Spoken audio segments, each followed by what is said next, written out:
Ladies and gentlemen, welcome back to the channel. The American Revolution is one of the most pivotal events in world history, but it didn't happen overnight. We've all heard about the famous moments: the Boston Tea Party, the battles at Lexington and Concord, and the signing of the Declaration of Independence. But what really sparked the flames of rebellion? The road to revolution was long and filled with tension, economic strain, and political unrest that slowly built up over time. The truth is, the American colonists didn't wake up one day and decide to rebel against British rule. For decades, they lived under British sovereignty, with little involvement in the larger decisions made across the Atlantic.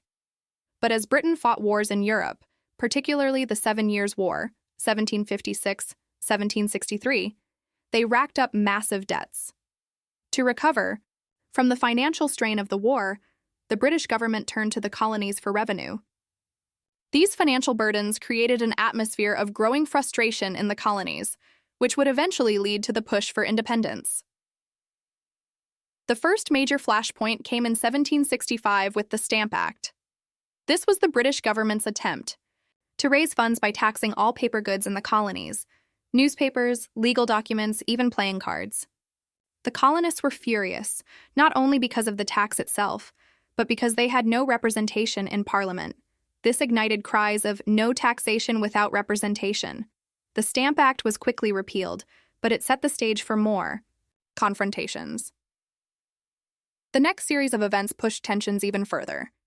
In 1767, the British Parliament passed the Townshend Acts, placing duties on imported goods like tea, glass, and paper. This again angered the colonists, especially in places like Boston, where protests erupted. The British response was heavy-handed, with troops sent to keep the peace, leading to the infamous Boston Massacre in 1770, where British soldiers killed 5 colonists during a protest. This incident further fueled animosity and solidified the growing sentiment against British rule. By 1773, the British government had made another fateful decision: to grant the British East India Company the exclusive right to import tea to the American colonies. This Tea Act was meant to help the struggling company, but was viewed as another attempt by Britain to assert control. The colonists responded by staging the Boston Tea Party, one of the most famous acts of rebellion in American history, where they dumped 342 chests of tea into Boston Harbor as a protest. In response, Britain enacted the Coercive Acts, also known as the Intolerable Acts, in 1774, punishing Massachusetts and taking even more control over the colonies. These acts closed Boston's port, restricted local government, and allowed British officials to be tried in England for crimes committed in the colonies. This was the breaking point for many colonists, as it felt like their basic rights and freedoms were being stripped away. In reaction, the colonies began to form the Continental Congress, a united political body that would coordinate a response to Britain's actions and ultimately steer the colonies toward revolution. All of these events, the Stamp Act, the Townshend Acts, the Boston Massacre, the Boston Tea Party, and the Intolerable Acts, were key moments that escalated tensions and eventually led to the outbreak of war. They represented not just disputes over taxes or laws, but the larger issue of the colonists' rights to self-govern and make decisions without interference from a distant monarchy. This growing desire for autonomy, combined with frustration over British control, ultimately lit the spark for rebellion. As we dive deeper into the causes and events that led to the American Revolution, it's clear that it wasn't just about a single event or decision, but a cumulative series of actions and reactions that forced the colonists to ask themselves a critical question. Could they continue to live under British rule, or would they fight for their freedom? Before 1760, colonial America was an intricate web of regions, each with its own distinct political, economic, and social characteristics. While the colonies were still under British control, their relationship with the mother country was growing more strained, setting the stage for the revolutionary events that would follow. Politically, the American colonies were officially part of the British Empire, but they operated with a high degree of autonomy. Each colony had its own system of government, with colonial assemblies that passed local laws, collected taxes, and managed day-to-day affairs. However, ultimate authority rested with the British monarchy, and the governor of each colony was appointed by the king. The British government, despite exerting control over the colony's political systems, largely allowed them to manage their own affairs. That is, until the 1760s, when the British government began to impose more direct control over the colonies, which led to growing resentment. Economically, the system of mercantilism was a defining feature of colonial life. Under mercantilism, the colonies existed primarily to benefit the mother country, with resources flowing from America to Britain. The colonies were restricted in what they could trade, and they could only export certain goods to Britain, which controlled the flow of trade through a series of navigation acts. This meant that the colonies were dependent on Britain for their economic prosperity. The trade restrictions frustrated many colonists, as they found themselves limited in their ability to trade freely with other nations, potentially earning greater profits.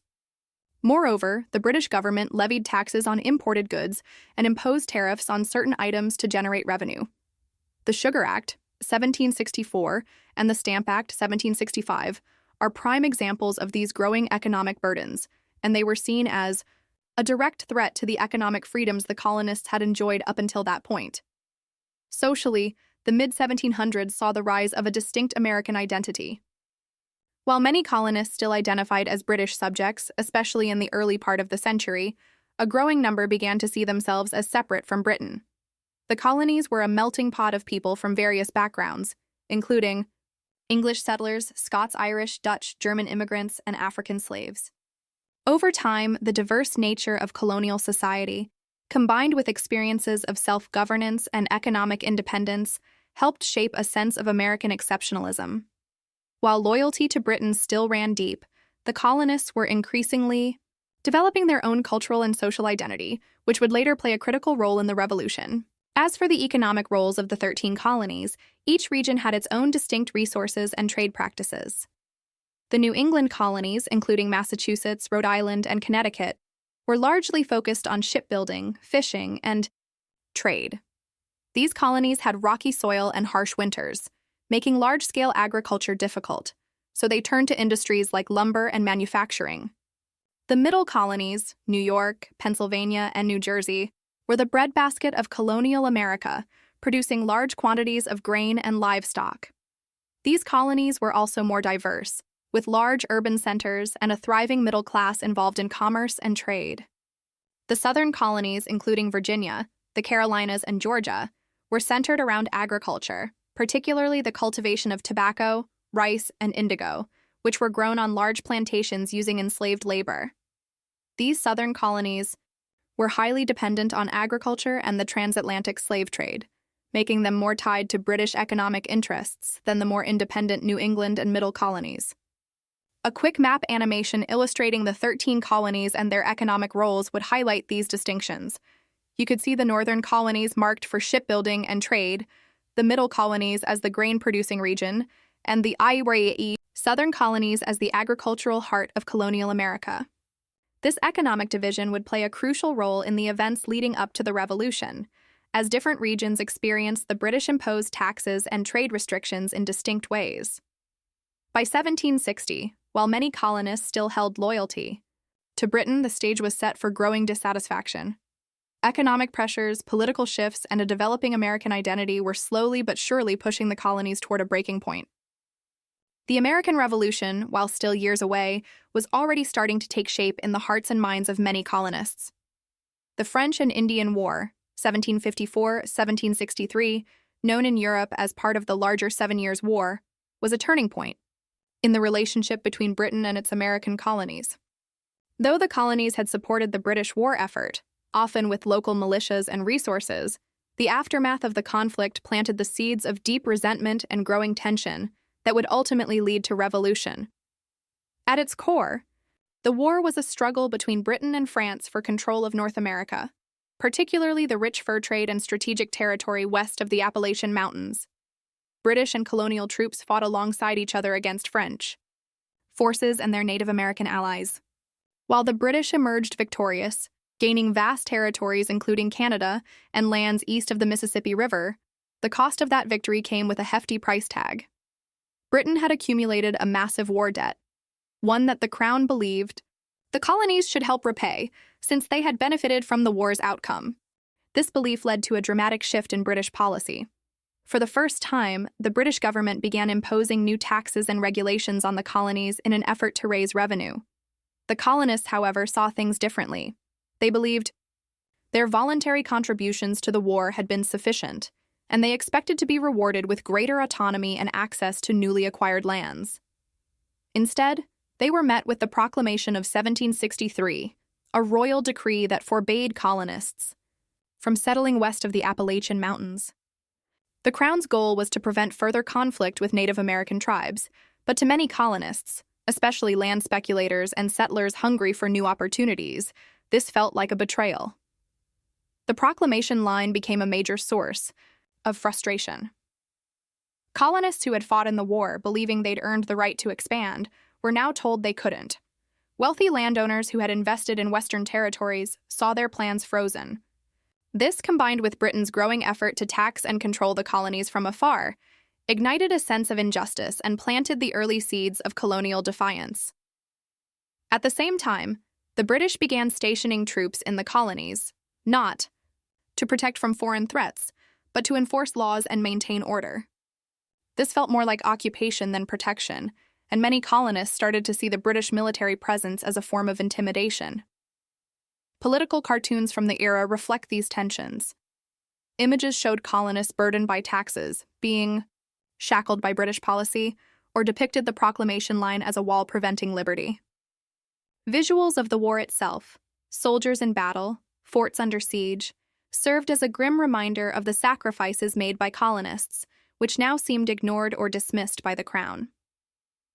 Ultimately, while the French and Indian War had significantly expanded British influence in North America, bringing vast new territories under British control, it also sowed the seeds of discontent between Britain and its American colonies.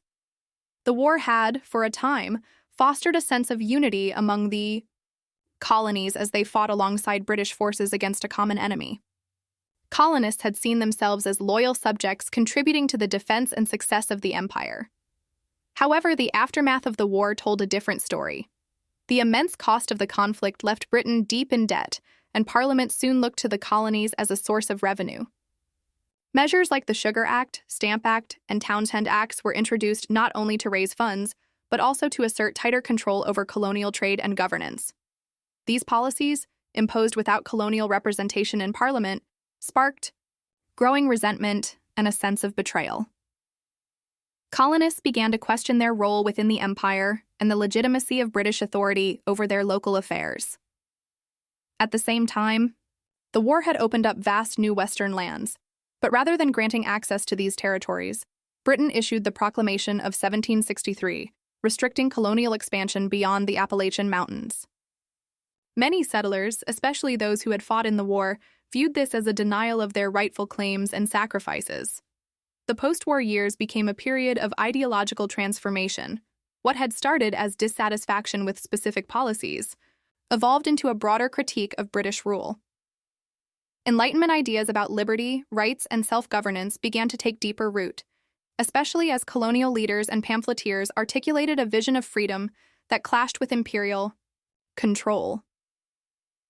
Though the war had ended with a decisive British victory, the peace that followed fractured the imperial relationship. The colonies, once united under the British flag, began to chart a new course, one driven by their own interests, identity, and increasingly, a desire for independence. The political and economic pressures that emerged in the wake of the war didn't just strain the imperial bond, they shattered it. And from those broken ties, revolution was inevitable.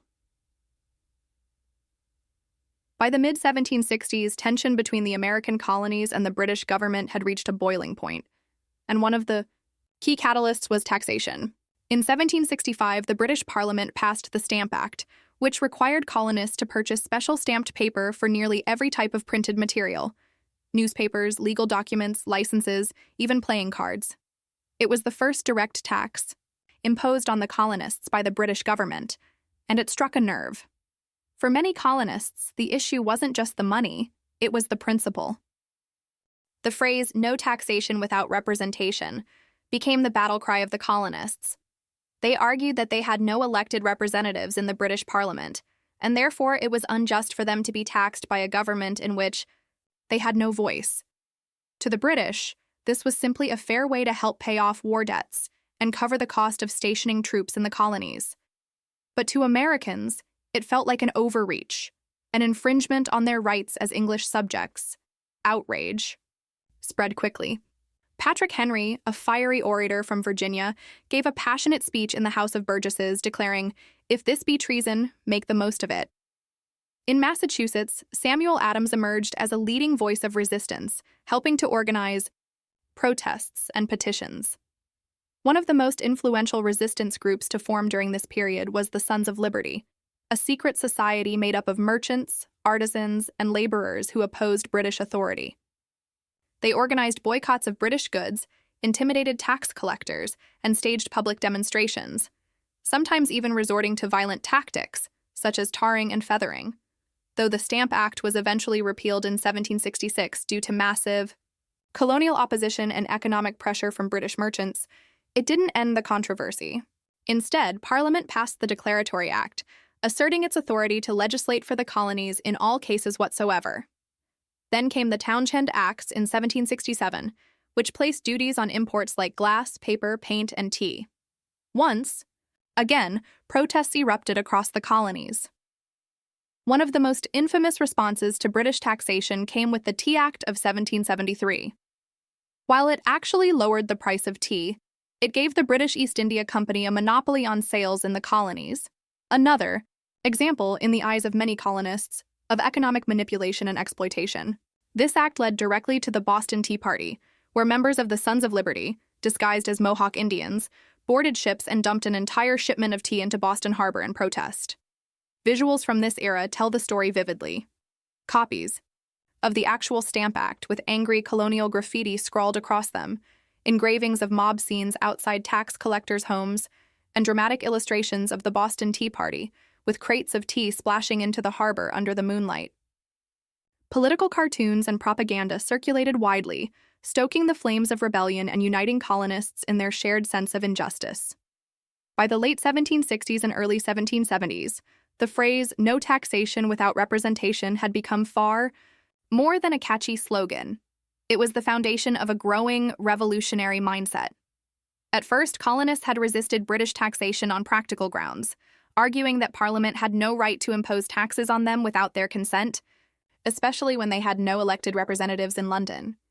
But as the British government continued to enforce and expand its authority through acts like the Quartering Act, the Tea Act, and the deployment of British troops to American cities, the issue became far deeper than taxes.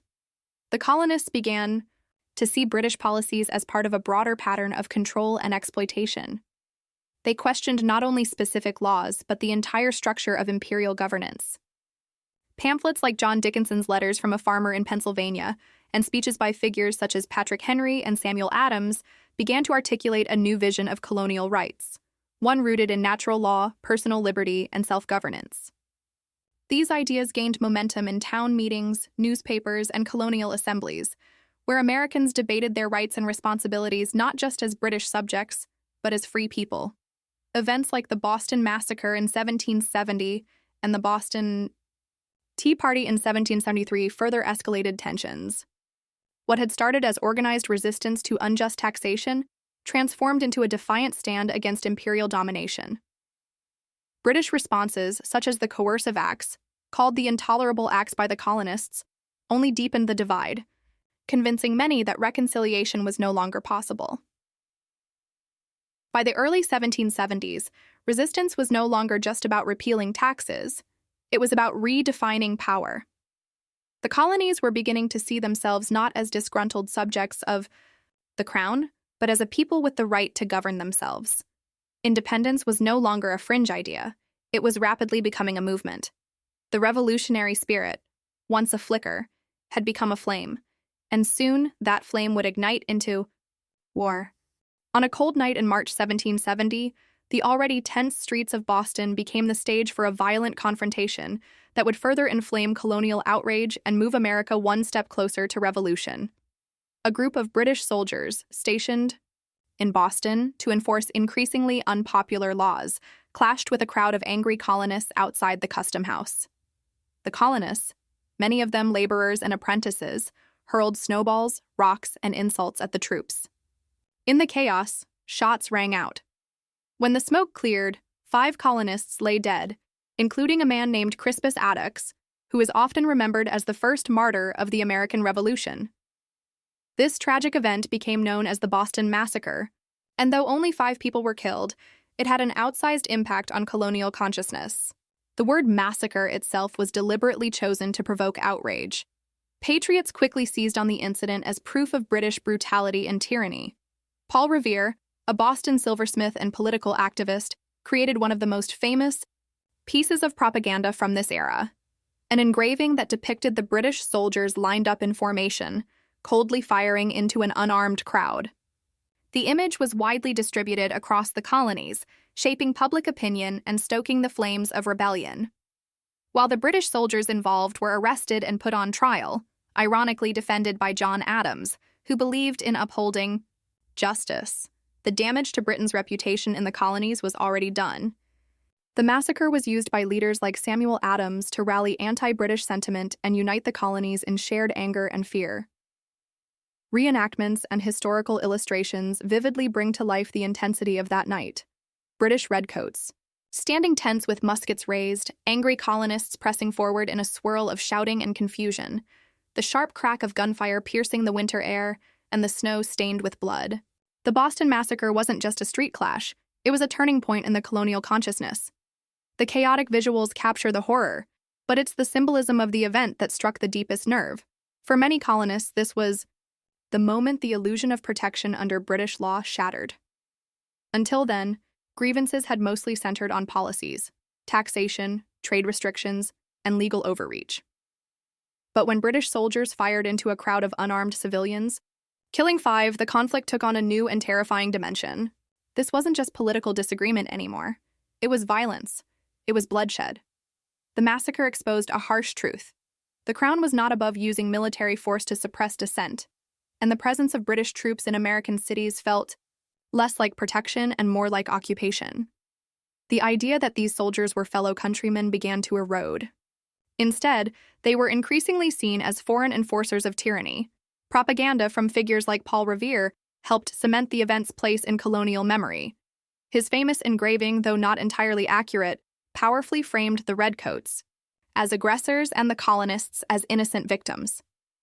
The incident became a rallying cry, not only against the soldiers who pulled the triggers, but against the system that put them there in the first place. The Boston Massacre wasn't just a tragedy.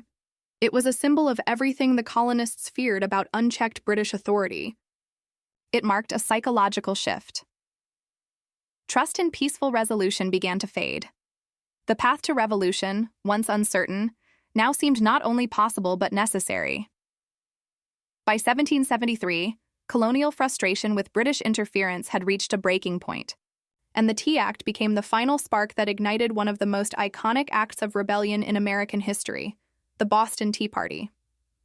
Though the Tea Act actually lowered the price of British tea, it granted the British East India Company exclusive rights to sell it in the colonies, effectively undercutting local merchants and bypassing colonial ports. For many colonists, it wasn't about the cost. It was about principle. They saw it as yet another example of Parliament asserting control without their consent. On the night of December 16, 1773, a group of colonists, many of them members of the Sons of Liberty, disguised themselves as Mohawk Indians and boarded 3 British ships docked in Boston Harbor. In a dramatic and symbolic protest, they smashed open more than 300 chests of tea and dumped them into the freezing waters below. Crowds gathered to cheer them on as the tea, worth nearly $10,000, millions in today's money, turned the harbor brown. There was no violence, no looting, just a calculated, defiant message to the British. We will not be taxed without representation. The British government responded with swift and brutal punishment. In 1774, Parliament passed a series of laws known as the Coercive Acts, called the Intolerable Acts by the colonists.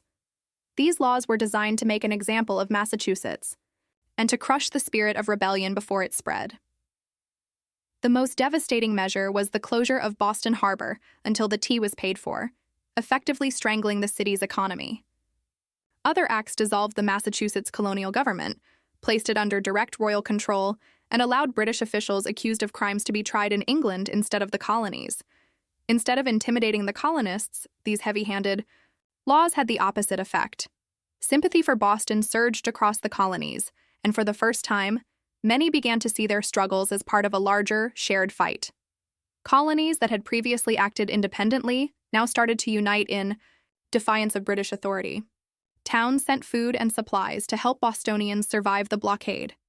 Political leaders from different colonies began to communicate and organize more formally, leading to the formation of the First Continental Congress later that year. Visuals from this period are powerful and theatrical. Crates of tea flying overboard into dark waters, angry mobs shouting on Boston's docks, redcoats marching through the streets, and symbolic flags of resistance fluttering above colonial homes. The Boston Tea Party wasn't just a protest. It was a line in the sand. And the British response only made that line bolder. The colonies were no longer simply challenging unfair policies. They were building a movement. A revolution was no longer unthinkable. It was becoming inevitable. In response to the coercive acts, colonial leaders took a bold and unprecedented step. They came together as a united front. In September 1774, delegates from 12 of the 13 colonies, all except Georgia, met in Philadelphia for the First Continental Congress. This was more than just a meeting. It was a sign that the colonies were beginning to see themselves not just as individual provinces under British rule, but as a collective with shared goals and grievances. Their aim wasn't yet independence, but to demand the repeal of the intolerable acts and to assert their rights as Englishmen. They issued declarations, organized boycotts of British goods, and agreed to reconvene if their demands were ignored. As tensions continued to rise and British troops remained stationed in the colonies, it became clear that diplomacy alone wouldn't be enough. When fighting broke out in Lexington and Concord in April 1775, where the infamous shot heard round the world was fired, the colonies knew they were past the point of no return. British troops had marched to seize colonial weapons and arrest rebel leaders, but they were met by armed colonial militias. The skirmishes resulted in dozens of deaths and marked the official beginning of armed conflict. In May 1775, just weeks after Lexington and Concord, the Second Continental Congress convened in Philadelphia. This time, the stakes were higher. The delegates took decisive action. They established the Continental Army to defend against British aggression and appointed George Washington as its commander-in-chief. Washington's leadership and experience from the French and Indian War made him a unifying choice, respected across the colonies. Other key figures emerged during this critical phase. John Adams pushed for strong resistance to British tyranny, while Thomas Jefferson began to shape the philosophical foundation for independence. The Congress still held out hope for reconciliation, offering the Olive Branch Petition to King George III, but the rejection of that petition, combined with continued British military escalation, made war all but certain. Visuals of this era capture the gravity of the moment. The candlelit halls of the Continental Congress, parchment scrolls being signed and passed, passionate debates echoing through Independence Hall. Outside those walls, colonists were already digging trenches, hiding muskets and preparing for war. At Lexington and Concord, you see farmers turned soldiers standing face to face with professional British troops, outnumbered but not outwilled. This was the turning point. What began as protest had become revolution. The colonies were organizing, arming, and stepping into their roles as a people ready to fight for self-governance. The countdown to independence had begun. By early 1776, the American colonies stood at a crossroads. Armed conflict with Britain had already begun, but many colonists were still unsure about taking the ultimate step, full independence. That hesitation began to melt away with the publication of Thomas Paine's pamphlet, Common Sense, in January 1776. Written in plain, passionate language that resonated with everyday colonists, Common Sense made a powerful case for complete separation from Britain. Paine argued that it was absurd for a vast continent to be ruled by a small island across the ocean, and that monarchy itself was an outdated and corrupt system. The pamphlet exploded across the colonies, selling over 100,000 copies in just a few months, an enormous number for the time, and it fundamentally shifted public opinion toward the cause of independence. With the tide turning, the Second Continental, Congress began seriously discussing a formal break from Britain. A committee was formed to draft a declaration, and at its heart was Thomas Jefferson, a young Virginian known for his eloquent writing.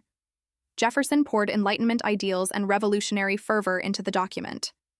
After revisions and debate, the Declaration of Independence was formally adopted on July 4, 1776, a date that would come to symbolize the birth of a new nation.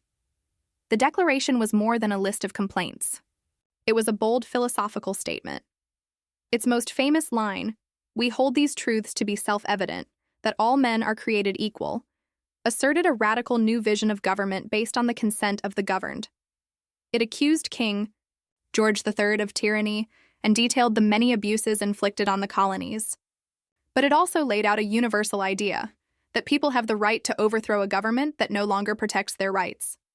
Visuals from this moment are deeply iconic. Jefferson presenting the draft to Congress, delegates gathered in Independence, Hall signing the parchment, and printed copies of the Declaration being read aloud in town squares as crowds cheered or wept. Paine's Common Sense, with its modest, worn pamphlet pages, and the Declaration itself, with its elegant script and bold signatures, became symbols of a revolution not just for independence, but for a new kind of government and society. For the colonists, the Declaration marked the point of no return. They were no longer British subjects, they were Americans, openly challenging the most powerful empire in the world. And with their signatures, they pledged their lives, fortunes, and sacred honor to a cause that would forever change history. With the Declaration signed and the colonies now openly in rebellion, the American Revolutionary War entered full swing. But the early stages of the war were anything but easy for the newly declared United States. The first major clashes, Lexington and Concord in April 1775, even before independence was officially declared, marked the beginning of the armed struggle. Colonial militias faced off against British regulars, and while the British technically won those early encounters, they were stunned by the colonists' determination and resistance. Soon after came the Battle of Bunker Hill in June 1775. Although it was a British victory on paper, the heavy casualties they suffered revealed that the American forces were not going to be easily crushed. This battle became a symbol of colonial resilience. Famously, American commanders ordered their troops, "Don't fire until you see the whites of their eyes," to conserve their limited ammunition. Leading the American forces was General George Washington, who faced a daunting task. The Continental Army was underfunded, poorly trained, and often ill-equipped. Soldiers went without shoes, food, or proper weapons. Desertion was high, and morale was fragile. But Washington's steadfast leadership, discipline, and calm under pressure helped keep the army together through incredible adversity. One of his most iconic moments came in December 1776, when he led a daring and unexpected attack across the icy Delaware River, defeating Hessian forces at the Battle of Trenton and reinvigorating the revolutionary cause. A major turning point came in 1777 at the Battle of Saratoga. The American victory there was crucial, not just for morale, but because it convinced France to join the war on the American side. France, eager to weaken Britain, provided military aid, funding, naval support, and eventually troops. This international support transformed the war from a colonial rebellion into a global conflict, stretching British resources thin and giving the Americans a fighting chance. Visually, this phase of the war is dramatic and powerful.